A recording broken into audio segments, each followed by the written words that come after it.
Lobster is the luxury food, the special occasion food, the food you order when someone else is paying. At a nice restaurant, a whole lobster will cost you $50, sometimes more. It's one of the clearest symbols of wealth at a dinner table. In colonial Massachusetts, servants sued their employers for being forced to eat too much of it. Some colonies passed laws making it illegal to serve lobster to people in your care more than 3 times a week. It was considered cruel. Let that sit for a second. The reasoning was simple. Lobster was worthless. In the coastal regions of New England in the 1600s and 1700s, lobsters washed up on beaches after storms in piles 2 feet high. You didn't fish for them. You walked down to the shore and collected them. They were called the cockroaches of the sea. Poor people ate them, servants ate them, prisoners ate them. Anyone with any kind of choice chose something else. Lobster was a marker of poverty, the food you ate when you had nothing better. Feeding it to your household staff more than 3 times a week was seen as a form of humiliation.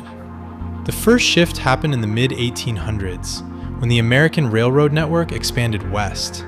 Railroad companies needed to feed hundreds of passengers across thousands of miles, affordably and in a way that felt special. Their solution? Lobster. They bought it for almost nothing on the East Coast. Passengers from inland states, the Midwest, the South, had never seen it before. They had no idea it was poor people's food. To them, it arrived at the table looking exotic, impressive, and unlike anything they'd eaten at home. They ordered it eagerly. They talked about it when they got home. The railroad companies let them believe it was a delicacy. And perception, repeated enough times, becomes reality. By the late 1800s, overfishing had genuinely reduced lobster populations along the northeast coast. Supply dropped. Prices rose. The canning industry had created demand far from where lobsters lived. People in Ohio and Kansas now had opinions about lobster because they'd eaten it from a tin. And then came post-war American prosperity. In the 1950s, upscale restaurants began presenting whole lobster as the pinnacle of the dining experience.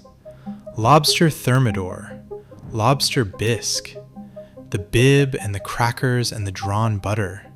The visual ritual of eating lobster became part of the performance of wealth. Nobody mentioned the piles on the beach. Nobody mentioned the prison rations. The history got as clean as the white tablecloth it was now served on. Here's what lobster actually teaches us. Food has no inherent value. It has perceived value. And perceived value is constructed by scarcity, by marketing, by who's seen eating it. The same pattern plays out across food history over and over. Oysters were poor people's food in 19th century London before overfishing made them expensive. Chicken was a luxury item in early 20th century America before factory farming made it cheap.